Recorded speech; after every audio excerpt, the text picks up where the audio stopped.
Nous sommes toujours dans le chapitre 6 qui parle de l'électrophorèse. Dans la vidéo précédente, nous avons regardé c'est quoi la définition, le principe et une vue générale de l'appareil, tandis que cette vidéo-ci va nous permettre d'un peu mieux comprendre les notions de chimie qui sont indispensables à la compréhension de ce qui se passe pour mes molécules dans mon électrophorèse. Donc, comme nous aimons tous la chimie, nous allons regarder ces notions de chimie. Donc, la première notion que je vais voir avec vous, c'est la charge globale de la molécule. Alors, c'est quoi la charge globale de la molécule? Bien, ça représente la somme des charges portées par les groupements ioniques d'une molécule. On sait que les molécules peuvent être chargées positivement ou peuvent être chargées négativement. Et il y a certaines molécules qui, dans leur structure, ont à la fois des groupements positifs et des groupements négatifs. Quand on fait la somme de tout ça, bien, on arrive à la charge globale de la molécule. Pour mieux comprendre, on va essayer de voir ensemble dans nos protéines, c'est quoi les groupements qui sont ionisables. Parce qu'on va pas se compter en fait, on va se dire la vérité, la majorité des électrophorèses que vous allez faire, ça va être des électrophorèses de protéines. OK? Donc, les protéines, c'est composé de quoi? C'est composé d'acides aminés. On a vu ça au chapitre 5. Et les acides aminés, dans le fond, ont deux groupements chimiques super importants. Le premier groupement chimique, c'est un groupement COOH. OK? Donc, c'est un groupement acide qui, ce groupement COOH-là, ben, en fait, dans un milieu, il va avoir tendance à libérer son H+, pour devenir un groupement COO-.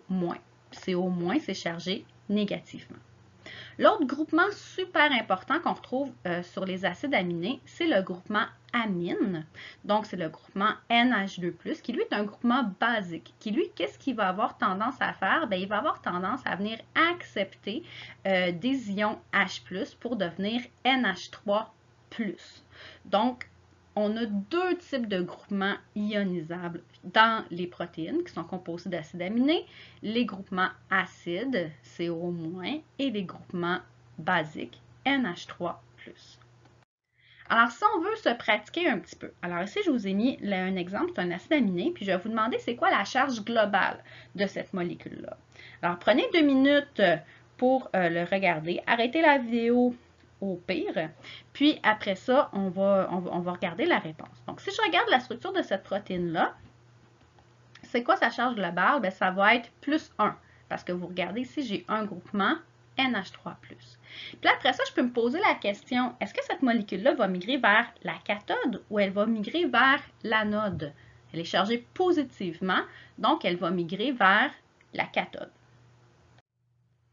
Deuxième exemple, vous avez ici un autre acide aminé. Je vais vous demander de me dire, en fait, ça va être quoi sa charge globale. Alors, si on regarde ici les groupements ionisables, j'ai NH3+, j'ai CO-, plus et moins. Donc, sa charge globale va être égale à 0. Si je mets cette molécule-là dans un système d'électrophorèse, est-ce qu'elle va migrer vers la cathode ou elle va migrer vers l'anode? Alors, la réponse ici, c'est qu'elle ne va pas migrer du tout. Parce qu'on a vu quand on a parlé d'électrophorèse que pour pouvoir migrer dans un système d'électrophorèse, la molécule doit être chargée, OK? Parce qu'elle va être soit tirée vers la cathode ou vers l'anode. Mais dans ce cas-ci, elle n'est pas chargée, fait qu'elle ne sera pas capable de bouger. Deuxième concept que je vais voir avec vous, c'est le concept d'une substance ampholyte et du point zéro électrique. En fait, une substance ampholyte, on appelle ça aussi une substance amphotère. OK, ce sont des synonymes. OK, c'est une substance qui contient des groupements qui peut faire que, à la fois, la même molécule peut agir comme un acide ou comme une base. Alors, la question que je vous pose ici, c'est d'après vous, est-ce que les protéines sont des substances amphotères? Eh bien, si on se rappelle bien, nos protéines sont composées d'acides aminés et les acides aminés possèdent deux groupements. Le groupement COOH, qui est un acide, et le groupement NH3+, ou NH2, qui est le groupement amine, qui lui agit plus comme une base. Donc, les protéines possèdent à la fois un groupement acide et un groupement basique. Donc, on peut dire que les protéines sont des substances amphotères. L'autre notion que je veux voir avec vous ici, c'est la notion de point isoélectrique. Le point isoélectrique, c'est un pH, ça correspond à un pH auquel une molécule possède une charge globale nulle. Puis là, ce que j'aimerais qu'on essaye de faire, c'est de faire un lien entre la notion de molécule amphotère et le point isoélectrique. Alors ça ici, ce tableau-là que vous avez dans vos notes de cours aussi est extrêmement important. OK, il est laid, OK, on n'a pas envie de le regarder, ça manque de couleur, mais il est extrêmement important. C'est vraiment important de bien comprendre qu'est-ce qui va se passer dans ce tableau-là pour comprendre comment ça fonctionne dans les électrophoraces. OK? Donc, ici, ce que vous avez en haut, vous avez une structure d'un acide aminé, d'un ampholyte, OK? Dans le fond, ou d'un amphotère, qui peut représenter aussi une protéine. OK? On l'a vu tout à l'heure. Ma protéine procède deux types de groupements, COOH, NH3+, celui-là a tendance à agir plus comme un acide, puis celui-là plus comme une base. OK? Ici, ce que vous avez, dans le fond, c'est la concentration en ion H+, qui est reliée avec le pH. Donc, on le sait que plus le pH est petit, plus c'est acide, donc plus la concentration de H+, dans le milieu, elle est élevée. OK? Et ici, vous avez, dans le fond, la charge globale de la protéine et son sens de migration. Donc, qu'est-ce qui se passe? OK? Puis c'est là qu'il faut ouvrir son cerveau. Alors, si je prends une molécule ampholyte, OK, et que je la mets dans un milieu extrêmement acide, qu'est-ce qui va se passer? Vu que la concentration en H+, elle est très, très élevée dans une solution acide, la molécule elle va avoir tendance à vouloir capter toutes les H+ possibles. Donc, le CO- va devenir un COH, puis le NH3+, le NH2 va devenir un NH3+. Okay? Globalement, ça va faire que ma charge globale de ma protéine, ici, elle va être positive. Okay? C'est ce qui est écrit ici. Et les molécules qui sont positives vont migrer vers la cathode. À l'inverse maintenant, si je prends la même molécule, celle-là ici, puis je vais la mettre dans un milieu extrêmement basique. Qu'est-ce qui se passe dans un milieu basique? La concentration en H+, elle est faible. Donc, la molécule, elle va avoir tendance à vouloir donner ces H+, pour rééquilibrer. Elle va se débarrasser de ces H+. Donc, mon groupement COOH ici va perdre son H, il va devenir CO-. Et mon groupement NH3+, va perdre son H, puis il va devenir NH2. Et donc, ça veut dire que dans un milieu basique, ma molécule va être globalement chargée négativement, c'est ce qui est ici, et elle va migrer vers l'anode. Alors, ce qu'il faut comprendre ici, première chose à comprendre, c'est qu'en fonction du pH dans lequel est une molécule, elle va migrer dans un sens différent. Okay? Une molécule amphotère dans une solution acide va avoir tendance à migrer vers la cathode, tandis qu'elle va migrer vers l'anode dans une solution très, très basique. Mais ce n'est pas tout. Qu'est-ce qui se passe maintenant si j'ai ma molécule dans un milieu acide qui est chargée positivement, NH3+, COOH, et que graduellement, je change le pH. Donc, j'ai un pH acide, exemple pH 3, et là, tranquillement, je monte le pH, pH 4, pH 5, pH 6, pH 7, pH 8, pH 9, pH 10, etc. Qu'est-ce qui va se passer? C'est que graduellement, dans le fond, la perte des ions H+, ici, elle ne se fait pas en même temps. Okay? C'est qu'il y a des fonctions. Donc, d'ailleurs, la fonction acide, ici, elle va perdre son H+, plus rapidement que la fonction NH3+, qui est ici. Donc, à un moment donné, je vais me retrouver avec la molécule qui va être sous cette forme-là ici. Elle va être COO-, NH3+. Et la charge globale de la molécule à ce moment-là est égale à 0.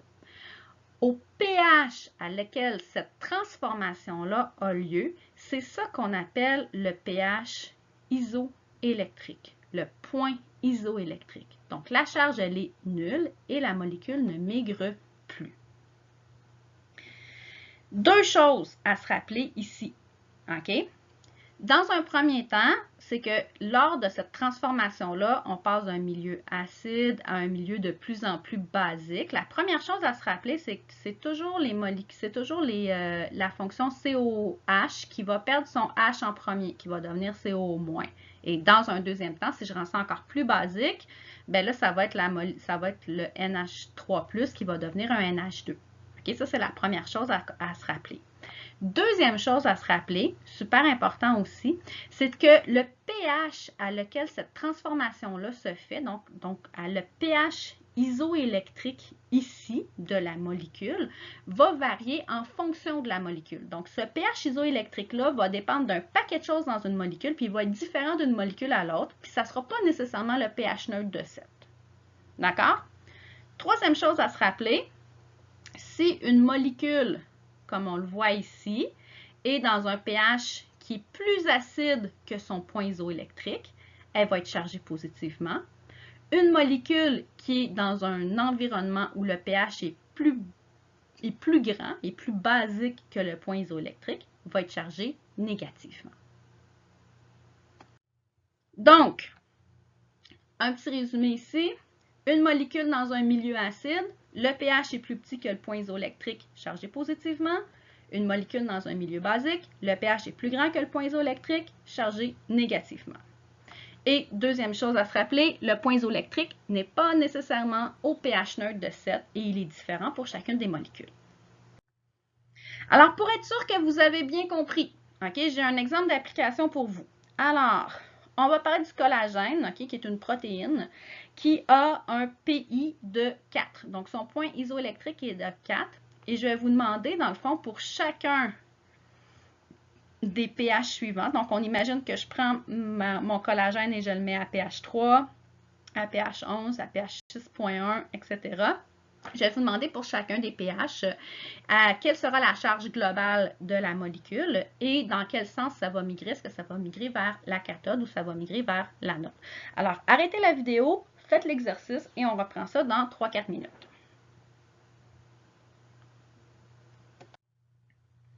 Donc, vous avez trouvé? On va regarder ça ensemble.